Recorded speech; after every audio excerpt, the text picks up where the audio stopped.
नमस्कार साथियों, मैं विनय दीक्षित, प्रवक्ता अंग्रेजी, आप सभी लोगों का अपने YouTube channel Vinay Kumar Saraswati English में स्वागत करता हूं। सर्वप्रथम many congratulations to the students who succeeded in 10th and 12th board examination. सर्वप्रथम कक्षा 10 और 12 बोर्ड एग्जाम में सफल हुए सभी विद्यार्थियों को ढेर सारी शुभकामनाएं। मैं उन बच्चों को विशिष्ट शुभकामनाएं देना चाहूंगा जिन लोगों ने प्रदेश में अपना नाम रोशन किया है। देखें, हाई स्कूल स्तर में अगर हम देखेंगे तो प्रिंस पटेल ने पहला स्थान ग्रहण किया, जिनके 586 नंबर हैं 600 में। इसके बाद ये कानपुर नगर के हैं। दूसरी रैंक में देखें, मुरादाबाद की जो है संस्कृत ठाकुर जी हैं, जिन्होंने 585 अंक हाई स्कूल में प्राप्त किए। ठीक है ना।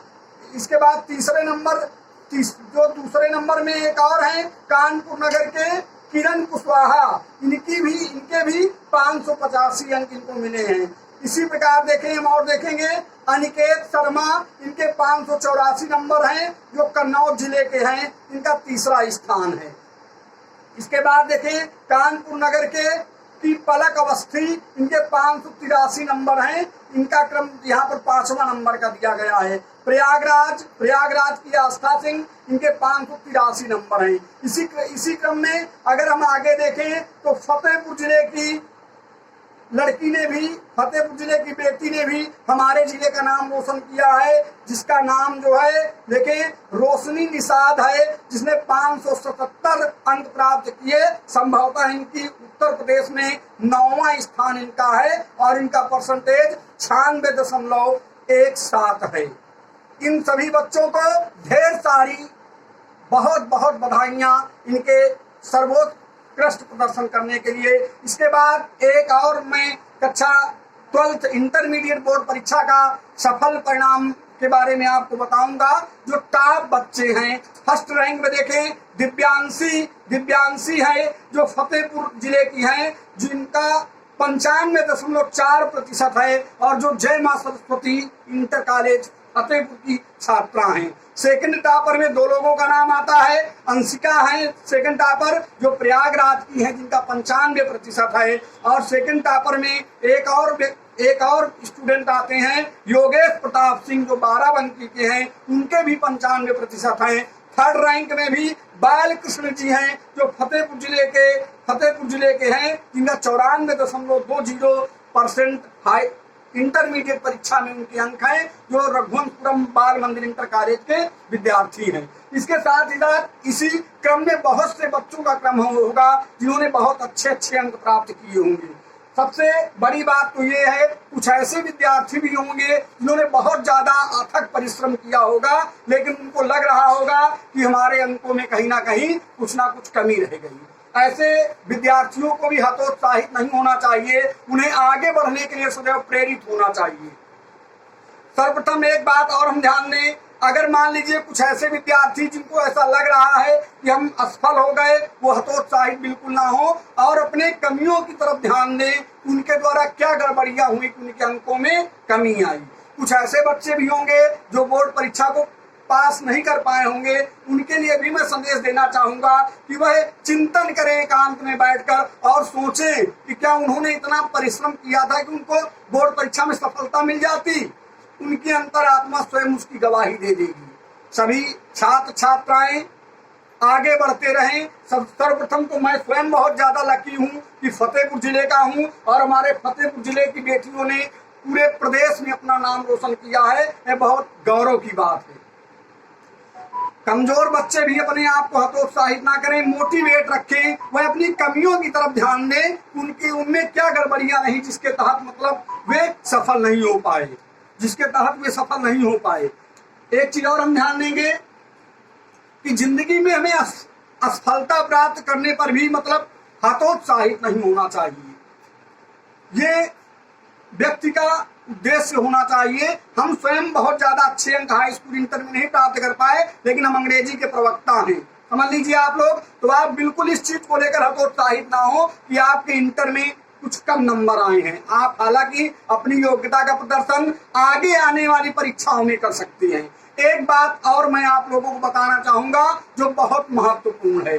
अब देखें, हाई स्कूल तक हमने साइंस ग्रुप लिया या आर्ट ग्रुप लिया, यह मतलब साइंस ग्रुप ही ज्यादातर होता था। तो अब कक्षा 11 11th में जब हम एडमिशन लेंगे तो हम ये डिसाइड कर ले कि हमारा इंटरेस्ट किस में है। अगर हमारा इंटरेस्ट साइंस ग्रुप में है तो फिर हम साइंस ग्रुप को लें, और अगर हमारा इंटरेस्ट आर्ट ग्रुप में है तो हम आर्ट ग्रुप को लें, जो हमारे लिए ज्यादा उपयोगी हो। हम किसी के कहने से ना लें, जो हमें बेटर लगे उसी के अनुसार हम कार्य करें।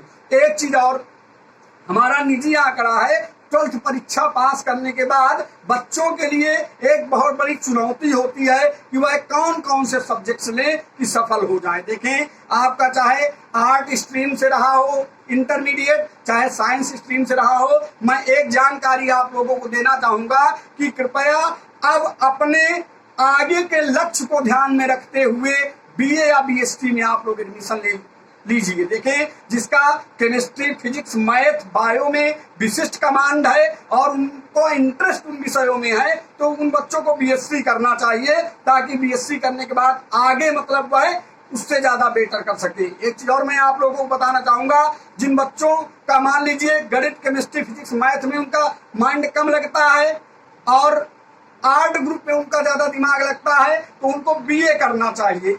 एक चीज और हम देखें, आपको बताएंगे कि बीए में मान लीजिए आपने शिक्षक बनने के लिए सोचा है, तो बीए में हमें 2 विषयों का चयन नहीं करना चाहिए। देखें, ये किसी भी शिक्षक को खराब ना लगे, खास तौर से समाज शास्त्र नहीं लेना चाहिए बीए में और शिक्षा शास्त्र, क्योंकि शिक्षा शास्त्र समाज शास्त्र का किसी भी विषय के साथ कॉम्बिनेशन नहीं है शिक्षक बनने के लिए। अगर आप सामाजिक विज्ञान के टीचर होना चाहते हैं तो आप इतिहास, राजनीति विज्ञान, भूगोल और अर्थशास्त्र में कोई 2 आपको लेना चाहिए।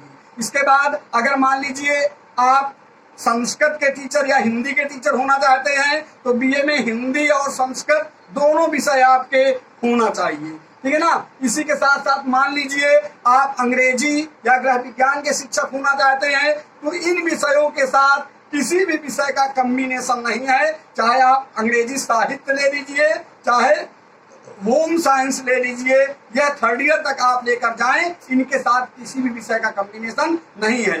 सभी विद्यार्थियों से मेरा विशिष्ट अनुरोध है कि हमारी इन बातों पर विशेष ध्यान दें। बहुत ऐसे हमें मतलब प्रतियोगी छात्र मिले हैं जिन्होंने बीए में सब्जेक्ट्स तो लिया, लेकिन अब वह बीएड करना चाहते हैं, लेकिन आगे टीजीटी की परीक्षा देने में वह असफल हैं क्योंकि उनके सब्जेक्ट कॉम्बिनेशन में बहुत ज्यादा खामियां हैं। आप लोग इन चीजों को विशिष्ट तौर से देखें। हम ये नहीं कहते कि आप समाज शास्त्र और शिक्षा शास्त्र को ना लीजिए, आप उनको एकल सब्जेक्ट के रूप में ले सकते हैं, लेकिन तब हम ये ध्यान देंगे कि 2 विषय हमारे ऐसे रहें जो अपना कॉम्बिनेशन बना ले। जैसे आपने मान लीजिए समाज शास्त्र ले लिया तो फिर हमें राजनीति विज्ञान और इतिहास लेना चाहिए कि हम सामाजिक विज्ञान के टीचर बन जाएं। ये नहीं कि आप अलग अलग विषय ले लें, कि हिंदी ले लें, समाज शास्त्र ले लें और मान लीजिए राजनीति विज्ञान ले लें और शिक्षक बनना चाहें इंटर कॉलेज के, तो ऐसा आपके लिए असंभव होगा। हमारा विश्वास है कि हमारी बातें आप लोगों के समझ में आई होंगी। मैं एक बात आप लोगों को बताना चाहूंगा, जो प्रतियोगी छात्र हैं जिन्होंने सर्वोत्कृष्ट प्रदर्शन प्रदेश में किया है, उनको मैं बार बार ढेर सारी शुभकामनाएं देना चाहूंगा और इसके साथ साथ मैं उनको और आगे बढ़ने के लिए प्रेरित करूंगा, क्योंकि हिंदी के प्रसिद्ध कवि संभवतः जयशंकर प्रसाद जी ने कहा है, इस पथ का उद्देश्य नहीं है शांत भवन में टिक जाना। क्योंकि जो आगे बढ़ रहा है उसको रुकना नहीं चाहिए कि हम बहुत ज्यादा आगे बढ़ गए, वह रुक जाए, उसे सतत आगे बढ़ते रहना चाहिए। और वह प्रतियोगी छात्र जो मतलब डर रहे हैं इन परीक्षाओं से, बिल्कुल ना डरे, तन्मयता और दृढ़ निश्चय और तीव्र मतलब कर्म करते हुए आगे बढ़ते जाएं। मैं अब आपको प्रसिद्ध हिंदी कवि रामधारी सिंह दिनकर की एक कविता से अपनी बातों का समापन करूंगा। सच है विपत्ति जब आती है कायर को ही दहलाती है, सूरमा नहीं विचलित होते, क्षण एक नहीं धीरज खोते, विघ्नों को गले लगाते हैं, कांटों में राह बनाते हैं, खम ठोक ठेलता है जब नर, पर्वत के जाते पांव उखड़, मानव जब जोर लगाता है, पत्थर पानी बन जाता है कौन विघ्न ऐसा जग में, टिक सके आदमी के मग में, मेहंदी में जैसे लाली हो, वर्तिका बीच उजियाली हो, बत्ती जो नहीं जलाता है, रोशनी नहीं बह पाता है।